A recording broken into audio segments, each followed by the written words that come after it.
It is Thai night in our house. We're going to start out by making some spicy Thai veggies, a recipe that I came up with a few years ago.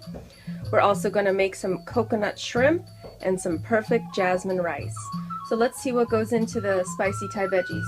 We're going to have some garlic, ginger, and I grated ginger over here. This is what a ginger root looks like in case you're not familiar with it. I grated it using this microplane. I highly recommend you have one. I also, that's how I grated the lime.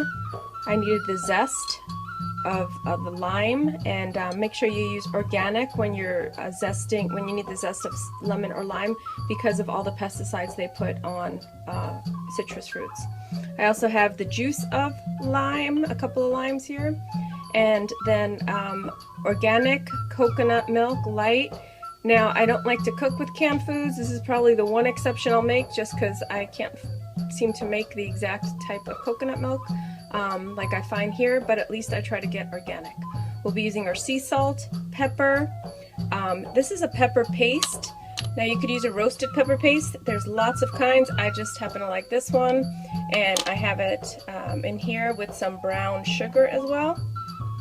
We have some basil. There's such a thing called Thai basil, and you know, a lot of times you can't find it. This is just regular basil. I couldn't find the Thai basil.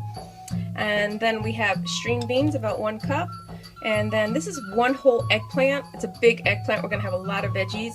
If you don't like eggplant that much, you can cut it in half. If you don't like eggplant at all, you don't need to add it. We also have a zucchini, and this was a really large zucchini as well. I just julienned it. And then some summer squash. Again, you know, if you just like zucchini, fine, use the zucchini, you know, omit whatever you don't like if you just like the eggplant, but these are the veggies that I like to add to it. And then we have banana leaves over here. We're going to actually add all of this together in a bowl, making a sauce. We're going to add our veggies to a roasting pan, and then we're going to cover it up with these banana leaves. If you can't find banana leaves, don't worry, just use aluminum foil, no problem. Okay, I'm fortunate enough to live in a city that's very multicultural, and I can literally go to a supermarket nearby and buy banana leaves. They're found in the frozen section. Okay, they come in packages. I used these actually for a previous recipe, and I had them in my freezer. But you can use aluminum foil if you don't have them. So right now we're just going to incorporate all this into a sauce. We're going to toss it onto our vegetables, and we're going to pop it in the oven. That's how easy it is. I just want to show you I added everything into a bowl. And lastly, I'm going to add the coconut milk. And then I'm going to just mix that really well. And then I'm going to put our veggies into a roasting pan, and I'm going to pour this concoction on top. And we're going to put it in a preheated 375-degree oven, and we're going to bake for about 20 minutes. Then uncover it and let it roast for another about 10 minutes so that it can get nice and I also added some grape tomatoes that I had handy. They go really nice, and they look beautifully. So as you see, I incorporated the sauce into it. I also added some coconut oil, extra virgin coconut oil. That's the white stuff on the top. This here. Okay, I just have, you know, I just like it to be more coconutty, and that's going to really bring out the flavor.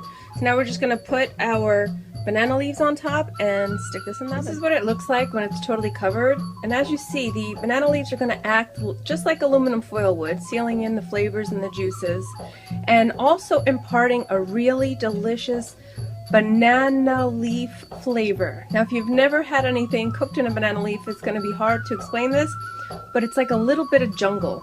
You know, like the little bit of greenery infused into the food. Tamales are wrapped in banana leaves. Fish is sometimes wrapped in banana leaves. It really just infuses the food with extra flavor and goodness.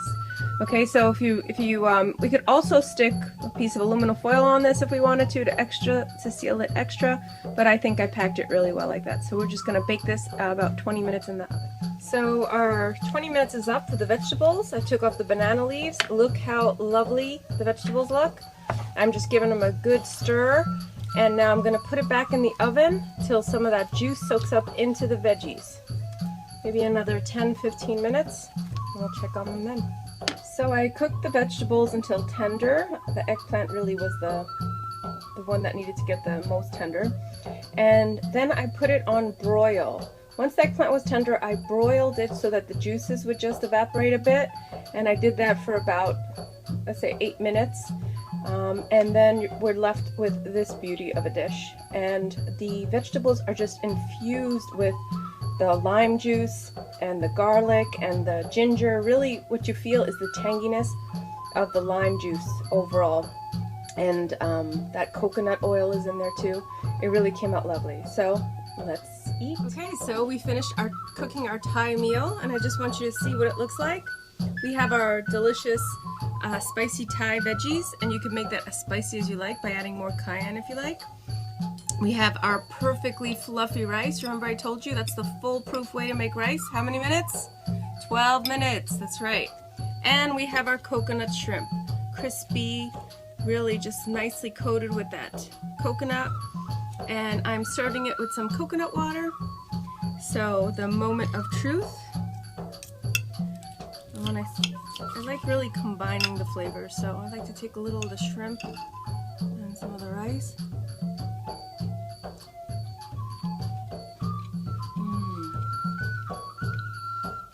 Oh, that coconut, that crispy coconut, you could taste like the coconut oil infused into the shredded coconut. And then the tanginess, you really get the lime coming through in the vegetables and the fluffy jasmine rice. This is a winner. You need to try and make this. It is really good. It's not difficult. And again, use the veggies that you like. Like I said, if you're not crazy about any of these, omit them. Add what you like. Make it good for your family. My love does not like veggies. I need to be creative about how I make him eat his veggies. And he just gave these a wow. So that means it is good. So have a great culinary adventure in your kitchen tonight. I did in mine. And guess what? I'm going to eat it now.